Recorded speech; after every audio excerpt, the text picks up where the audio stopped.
राम सिमर पछताएगा मन, राम सिमर पछताएगा। पापी जीरा लोभ करत है, आज काल उठ जाएगा।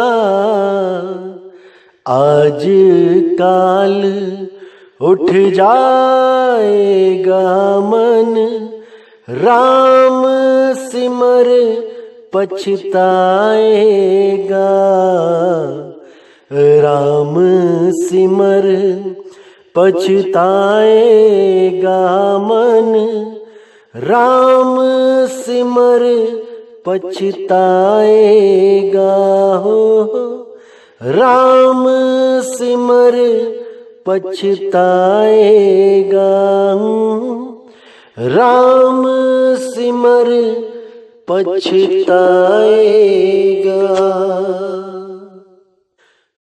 नमस्कार मेरे प्यारे भाइयों, मेरे परमपिता परमात्मा के प्यारे जीव हंसों।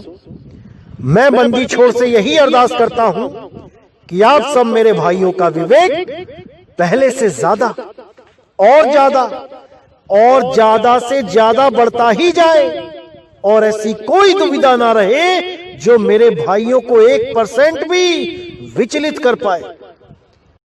ऐसा कोई भरमजाल ना बचे जो मेरे भाइयों को 1% भी परेशान कर पाए। हर चीज ऐसी क्रिस्टल क्लियर होती चली जाए, हर चीज ऐसी दिमाग में पड़ती चली जाए कि हर बात बिल्कुल साफ होती चली जाए और मालिक के घर का रास्ता बिल्कुल क्लियर दिखाई देने लग जाए। ऐसा विवेक उत्पन्न हो जाए मेरे भाइयों में, मैं बस यही अरदास करता हूं, बार बार करता हूं। तो मेरे भाइयों, बहुत दिनों से एक सवाल पूछा जा रहा था, बार बार फोन आ रहे थे, बार बार कुछ वीडियोस के लिंक शेयर किए जा रहे थे, जिसमें बार बार यही बताया जा रहा था कि गुरु ग्रंथ साहिब जी के हिसाब से मीट खाना कोई पाप नहीं है, जीव हत्या कोई पाप नहीं है, आप कुछ भी खा सकते हो और भक्ति भी कर सकते हो। यानी आप चाहो तो गाय का मीट खा लो, आप चाहे तो सुअर का मीट खा लो, आप चाहे तो बकरी मारो, मुर्गी मारो, कुछ भी मारो, कुछ भी खा लो। खाने से आपका कोई कर्म बंधन नहीं बनेगा, बल्कि आप मीट खाते हुए भी भक्ति कर सकते हो। बहुत सी वीडियोस और बहुत से बड़े बड़े जो ज्ञानी बने हुए हैं आजकल, क्या बोलूं उनको मैं, बहुत से लोगों ने बहुत सी वीडियोस बनाई और यही साबित करने की कोशिश करी कि मीट खाना कोई पाप नहीं है। और जो ये बातें करता है कि मीट खाना पाप है या नहीं है, वो मूर्ख है। गुरु ग्रंथ साहब की वाणी के हिसाब से उसको मूर्ख की कैटेगरी में खड़ा कर दिया कि जो भी ये बात करता है कि मीट खाना चाहिए या नहीं खाना चाहिए, वो मूर्ख है। और वो कैसे मूर्ख है, उसके लिए एक गुरु ग्रंथ साहब जी की वाणी दिखाई जाती है, जो वाणी अंग नंबर 1289 पे दर्ज है। और वाणी का जो शीर्षक है वो है मांस मांस कर मूर्ख झगड़े। अब यहां पर इस वाणी को दिखा के बहुत से YouTube चैनलों ने यह साबित कर दिया कि गुरु ग्रंथ साहिब जी के हिसाब से मीट खाना कोई पाप नहीं है, मीट खाने वाला भी परमात्मा को प्राप्त कर सकता है और भव बंधन से निकल सकता है। उसको कोई नहीं रोकेगा, बस वो परमात्मा की भक्ति करे, चाहे वो सुअर खाए, चाहे वो गाय खाए, चाहे वो मछली खाए, इससे कोई फर्क नहीं पड़ता। तो मैं उन ज्ञानी भाइयों को, उन एक्स्ट्रा विवेकी भाइयों को बोलना चाहूंगा, बताना चाहूंगा कि मेरे भाई, आप लोग तो फंस गए हो जीभ के स्वाद के पीछे। आपसे ये चिली चिकन तो छोड़ा नहीं जाता, लेकिन दूसरों को तो पथभ्रष्ट मत करो मेरे भाई। अच्छी तरह समझो भाव को, वाणी कहना क्या चाहती है। तो आज हम इस वाणी का खुलासा करेंगे और पूरी उम्मीद है कि आप सब मेरे भाई इस वाणी को अच्छी तरह समझेंगे। और जिन्होंने भी मीट खाना शुरू कर दिया है इस वाणी को देखने के बाद, वो सब के सब दोबारा से परमात्मा से तौबा करके शुद्ध शाकाहारी भोजन करेंगे। और केवल शुद्ध शाकाहारी भोजन करने से मुक्ति नहीं होती, शुद्ध शाकाहारी भोजन करने से आपका मन निर्मल होता है। क्योंकि भोजन भी 3 गुणों में बटे होते हैं, तमोगुणी, रजोगुणी और सतोगुणी। जिस प्रकार का भी अन्न आप खाते हो, आपके मन की अवस्था वैसी ही हो जाती है। इसीलिए साहिब ने बोला, जैसा खाओ अन्न वैसा होवे मन, और जैसा पियो पानी वैसी बोलो बानी। शरबत का गिलास पीने के बाद और एक शराब का गिलास पीने के बाद वाणी में क्या चेंज आता है, ये आपको खूब अच्छी तरह पता है। कैसे एक गिलास शराब पीने के बाद अंग्रेजी निकलने लग जाती है अंदर से, ये आपको बहुत अच्छी तरह पता है। लेकिन जूस पीने के बाद, शरबत पीने के बाद, दूध पीने के बाद ये अंग्रेजी कहां चली जाती है, ये बाहर क्यों नहीं निकलती? केवल एक पैग शराब पीने के बाद ही अंग्रेजी बाहर क्यों आती है? इस पे विचार करना पड़ेगा मेरे भाइयों, करना पड़ेगा। क्योंकि जैसा पियो पानी और वैसी बोलो वाणी, इस पे विचार करना पड़ेगा। इसीलिए संत मत में मीट खाना और शराब पीना, नशे करना बिल्कुल मना है।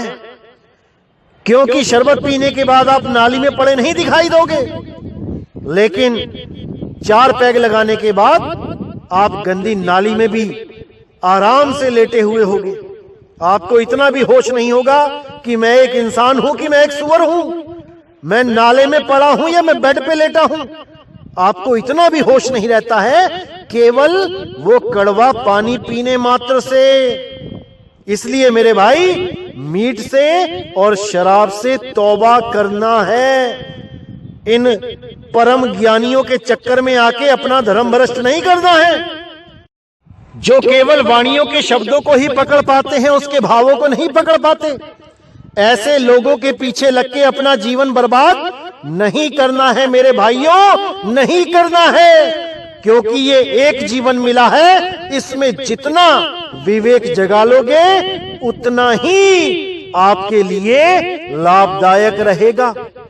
अविवेकी होके ऐसे लोगों के पीछे लग जाओगे तो अपना जीवन बर्बाद कर लोगे। क्योंकि मेरे भाई, इस 3 लोक का यही उसूल है, यही नियम है, जो करोगे सो भरोगे, भरना तो पड़ेगा। इसीलिए मेरे भाइयों, अच्छी तरह समझना है, विवेक लगाना है कि वाणी कहना क्या चाहती है। तो आइए देखते हैं क्या कहती है वाणी।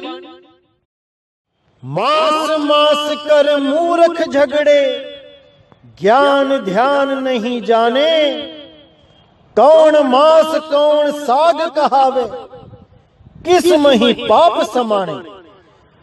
इन 2 लाइनों को पढ़ के ये परम विवेकी लोग जनता को ये भाषण देते हैं कि जो भी मांस मांस करके लड़ता है, यानी कि जो भी ये बात करता है कि मांस खाना चाहिए या नहीं खाना चाहिए भक्ति में, वो मूर्ख है। मतलब कि किसी को भी कभी टोकना नहीं चाहिए कि तुम मांस खाते हो या नहीं खाते हो। मांस खाने वाला भी भक्ति कर सकता है और साग खाने वाला भी भक्ति कर सकता है। अब मेरे भाइयों, आपने पूरा विचार करना है, पूरा विवेक लगाना है इस वाणी पे। इसमें 2 बार मांस क्यों लिखा गया है, इसमें विचार करना है कि मांस मांस कर मूर्ख झगड़े, ज्ञान ध्यान नहीं जाने। बात हुई है ज्ञान ध्यान की। इसका मतलब कि ये वाणी उन लोगों के लिए बोली जा रही है जो कहीं ना कहीं ज्ञान ध्यान से रिलेटेड हैं। ये वाणी उन लोगों के लिए नहीं बोली है जो लोग मीट और साग दोनों ही खाते हैं, या मीट खाने वाले और साग खाने वाले लोगों के लिए, जो आम जनता है। ये वाणी उनके लिए नहीं बोली गई है, ये उनके लिए बोली गई है जो मांस मांस करके झगड़ा करते हैं। अब कौन झगड़ा करते हैं, इस पे विचार करना है। जैसे मान के चलो कि आपका कोई पड़ोसी है जो मीट खाता है, तो क्या आप वहां झगड़ा करने जाते हो कि तुम मीट क्यों खा रहे हो?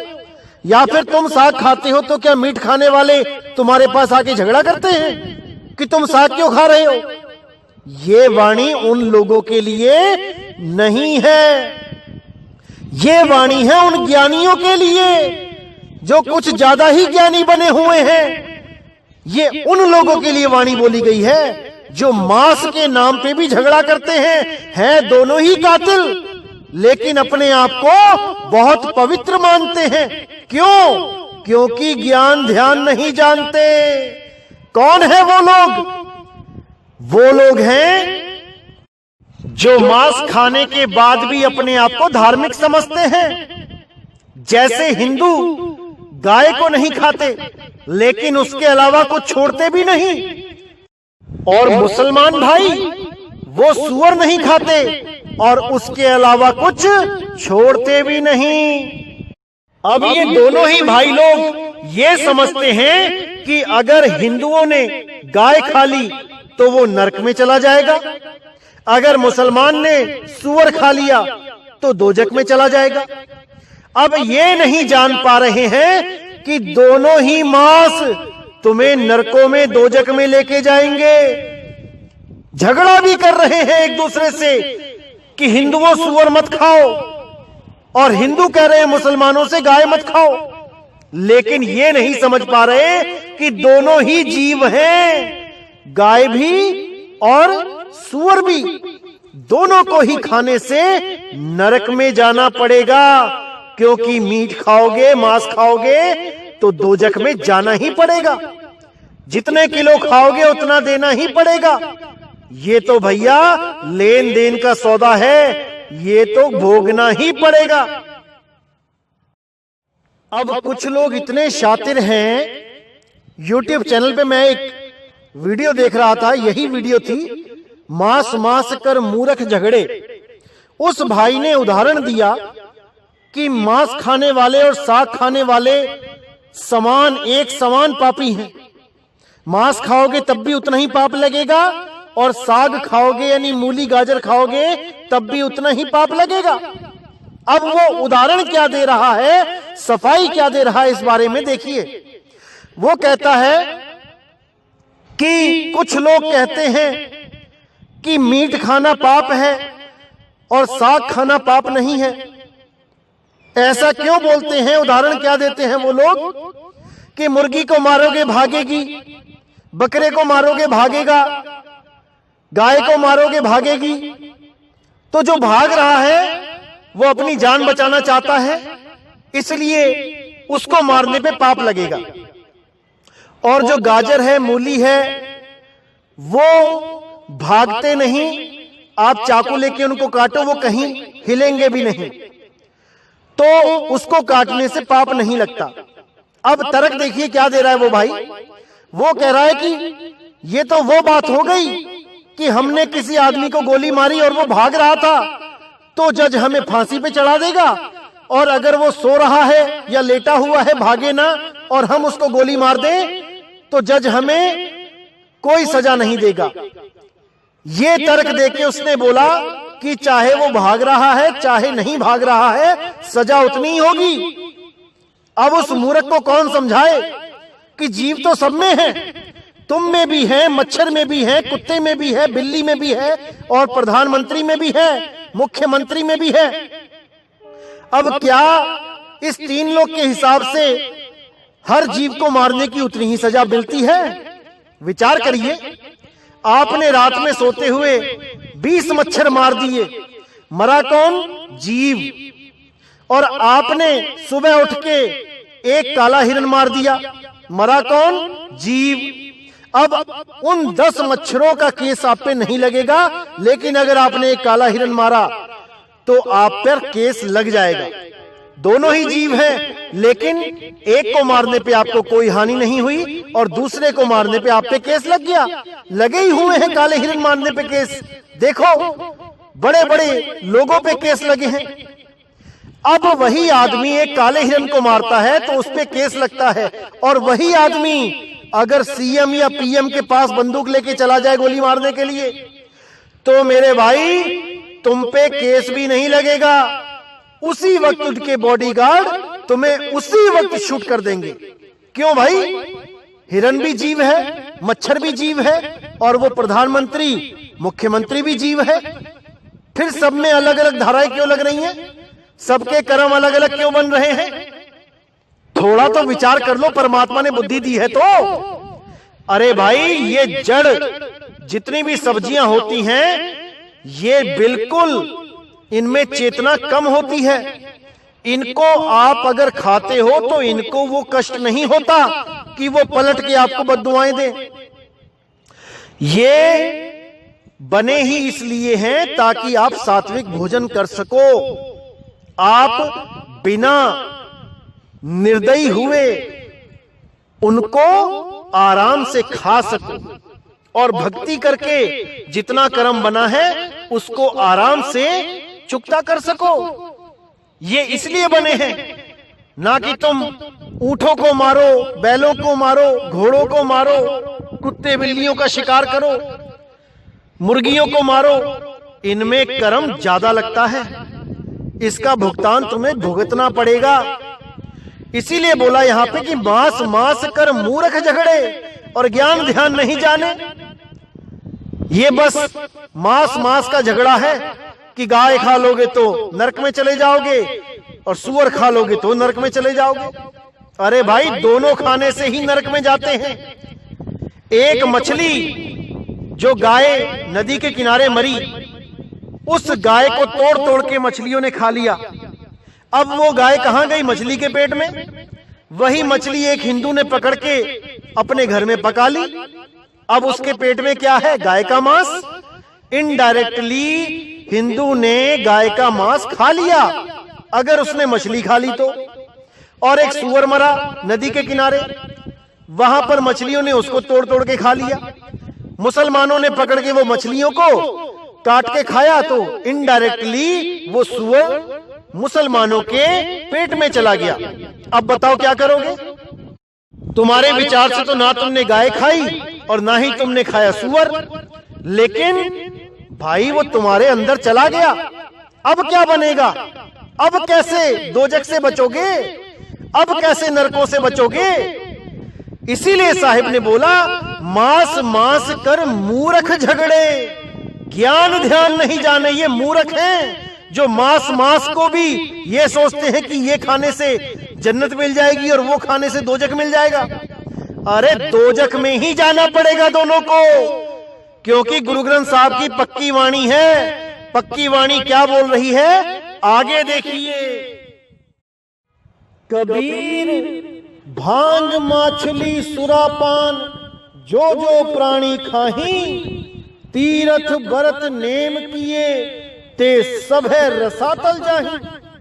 अब क्या कह रहे हैं कबीर साहब कि भांग, मछली, सुरापान यानी शराब जो जो प्राणी खाही, जो भी इनका सेवन करेगा, तीरथ व्रत नेम किए ते सब है रसातल जाही। चाहे कितना ही तीर्थ कर लेना, चाहे कितना ही व्रत कर लेना, नेम कर लेना, पूजा पाठ कर लेना, वो सबके सब नरकों में ही जाएंगे। ये गुरु ग्रंथ साहब की पक्की वाणी है, इसको कोई चैलेंज नहीं कर सकता। यहां पर केवल मछली बोला है साहिब ने। अब जो गाय खाने वाले और सुअर खाने वाले हैं वो ये भी कह सकते हैं कि देखो कबीर साहब ने गाय और सुअर नहीं बोला, केवल मछली खाने वाले जाएंगे। अब यहां पे केवल मछली क्यों बोला साहिब ने, इस पे भी विचार कर लेते हैं। क्योंकि मेरे भाइयों, इतना विवेक तो आपका जाग ही गया है कि आप हर शब्द के पीछे उस भाव को पकड़ सको। ये आपका भाई आपकी मदद करने के लिए तैयार बैठा है, बस आप भावों को पकड़ो तो सही। तो यहां पे मछली ही क्यों बोला, केवल इस पे विचार करेंगे। क्योंकि कबीर साहब जब काशी में होते थे तो वहां पे हिंदू मुसलमान तो अपने अपने धर्मों को लेके चलते ही थे कि गाय खाओगे तो नरक में जाओगे, सूअर खाओगे तो नरक में जाओगे।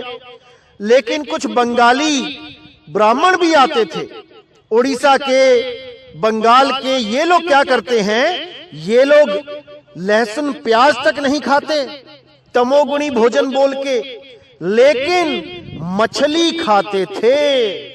उस मछली को ये लोग क्या बोलते हैं, ये कहते हैं जल तुरई, यानी जल में उगने वाली तोरी। जैसे बेल में तोरी उगती है, वैसे ही ये लोग मछली को पानी में उगने वाली तोरी घोषित करके बैठे थे। और ये कहते हैं कि तुरई खाने से कोई पाप नहीं लगता, ये तो वेज है, वेज, शुद्ध शाकाहारी होती है मछली। अब ऐसी बातें सुन के कबीर साहब ने ये वाणी उच्चारण की कि अरे मूर्खों, तुम गाय, सूअर, लहसुन, प्याज सब कुछ छोड़ के बैठ गए, लेकिन ये मछली के चक्कर में कहां से पड़ गए। अरे तुम्हें भी बैकुंठ नहीं मिलने वाला, तुम भी रसातल में ही जाओगे। मतलब कि गाय, बैल, बकरी, सूअर ये खाना तो बिल्कुल ही मना है। लेकिन जहां पे ये लोग ऑप्शन बना के बैठे थे, ये एक बीच का रास्ता निकाल के बैठे थे, उसको भी बंद करने के लिए कबीर साहब ने केवल मछली का नाम लिया। क्योंकि ये लोग मछली को नॉनवेज समझते ही नहीं है, ये मछली को वेज समझते हैं। बंगाल और उड़ीसा के जितने भी ब्राह्मण हैं, लगभग 70-80% मछली को नॉनवेज मानते ही नहीं है। ये लोग मछली को वेज समझ के ही भक्षण करते हैं। ऐसे लोगों को चेताने के लिए कबीर साहब ने स्पेशल मछली का नाम लिया। क्योंकि बाकी के बारे में तो वो बोल ही चुके हैं कि मछली पाती खात है, ताकि काड़ी खाल, और जो नर मछली खात है उनका होगा क्या हाल। वो तो उन्होंने क्लियर किया ही हुआ है।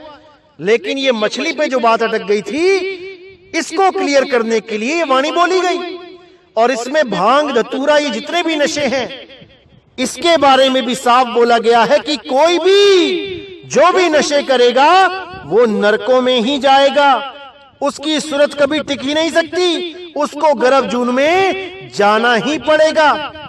चाहे वो कोई भगत हो या हो कोई साधु। ऐसा नहीं है कि भगवे चोले पहन लिए, सफेद चोले पहन लिए, बन गए साधु और गांजा, अफीम, चरस उड़ा रहे हैं धुआं।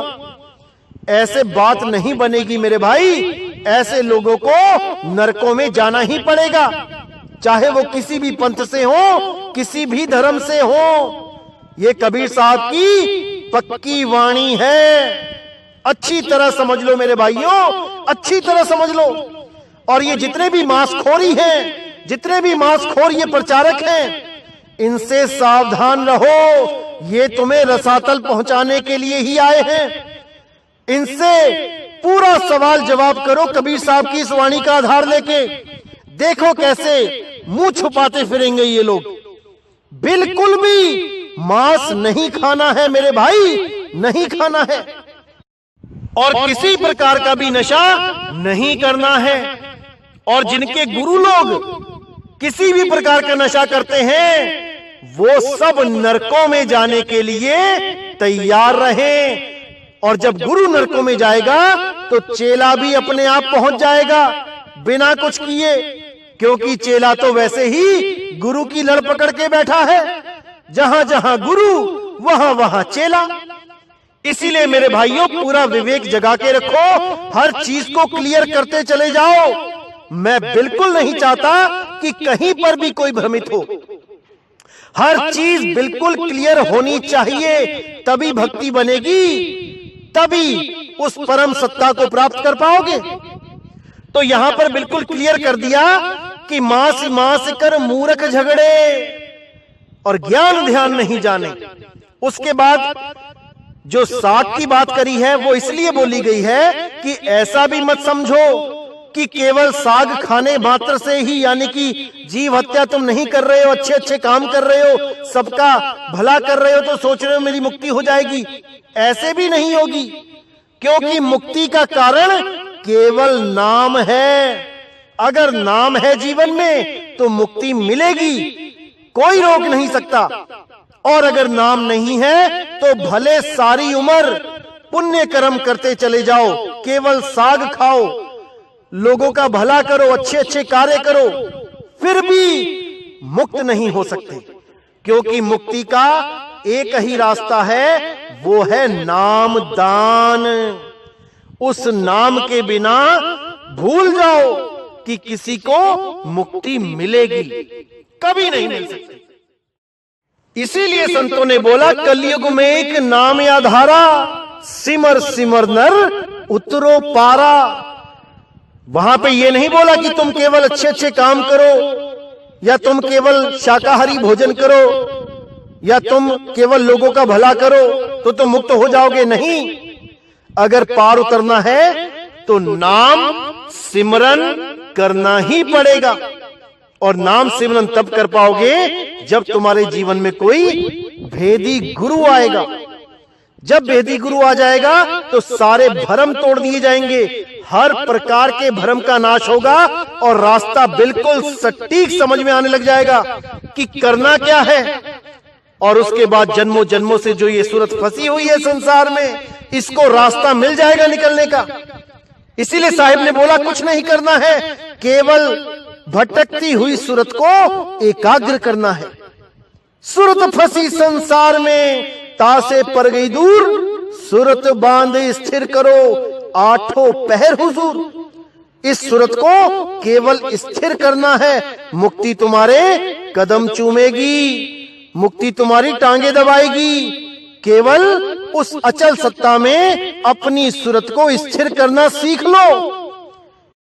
परमात्मा के द्वार पे केवल अपनी हाजिरी लगाओ। जितनी ज्यादा हाजिरी लगाओगे मालिक उतनी ही दया बख्शेगा। इसीलिए बोला गया द्वार धनी के पड़े रहो, धक्का धनी का खाओ, कब हूं धनी निवाजी हैं, जो दर छाड़ ना जाओ।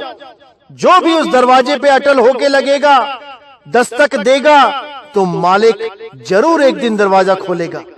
और जो उस दरवाजे से हट जाएगा, इधर उधर हो जाएगा, उस दरवाजे को छोड़ देगा, तो मेरे भाई भव सागर तो तैयार ही है। ये तो सिर साटे की भक्ति है, विश्वास की भक्ति है। अगर विश्वास है तो वो दरवाजा छोड़ के नहीं जाओगे। अगर विश्वास ही नहीं है तो भाई जन्मों जन्म गर्भ जून में तो जाना ही है, कहीं तो जाना ही पड़ेगा। अगर उस दरवाजे से नहीं निकलोगे तो बाकी दरवाजे तो खुले ही हैं। निकलना तो पड़ेगा मेरे भाई, निकलना तो पड़ेगा। तो मेरे भाइयों पूरा विचार करना है, विवेक लगाना है, वाणियों पे पूरा विचार करना है। कौन सी वाणी कौन कैसे समझा रहा है, पूरा निर्णय लेना है। क्योंकि ये काल के दूत भरमाने वाले बहुत आएंगे।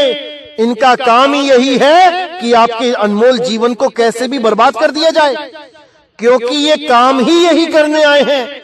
लेकिन याद रखना मेरे भाइयों, परमात्मा के सच्चे हंस भी आप ही लोगों के बीच में बैठे हैं, जो आपको सही रास्ता दिखाने के लिए तत्पर हैं। बस आपने उनको पहचानना है और कुछ नहीं करना। पूरा विवेक लगा दो पहचानने में, कौन तुम्हारे भलाई की बातें कर रहा है और कौन तुम्हें दोजख में भेजने की बात कर रहा है। तभी समझ पाओगे कि तुम्हारा हितकारी कौन है, और तभी उसको पहचान पाओगे जो पूरे विश्व में सत्य का डंका बजाने आया है। तभी पहचान पाओगे मेरे भाइयों, जब विवेक जगाओगे। इसीलिए बार बार अरदास करता हूं कि हमेशा आपका विवेक जागा रहे और परमात्मा उसमें और बढ़ोतरी करता रहे। तो आज का सत्संग मैं यही समाप्त करता हूं और पूरी उम्मीद करता हूं कि जिन लोगों ने मीट मांस खाना शुरू कर दिया, दारू पीनी शुरू कर दी, इन अधूरे गुरुओं के चक्कर में, इन अधूरे प्रचारकों के चक्कर में वो मेरे भाई दोबारा सही रास्ते पे आ जाएं और परमात्मा से माफी मांग के दोबारा से एक सात्विक जीवन जीना शुरू कर दें। इसी के साथ मैं आज का सत्संग समाप्त करता हूं। बोलिए सतगुरु बंदी छोड़ सतगुरु सत्य कबीर साहिब की सदा ही जय हो, सदा ही जय हो मेरे मालिक की साहिब बंदगी सतनाम।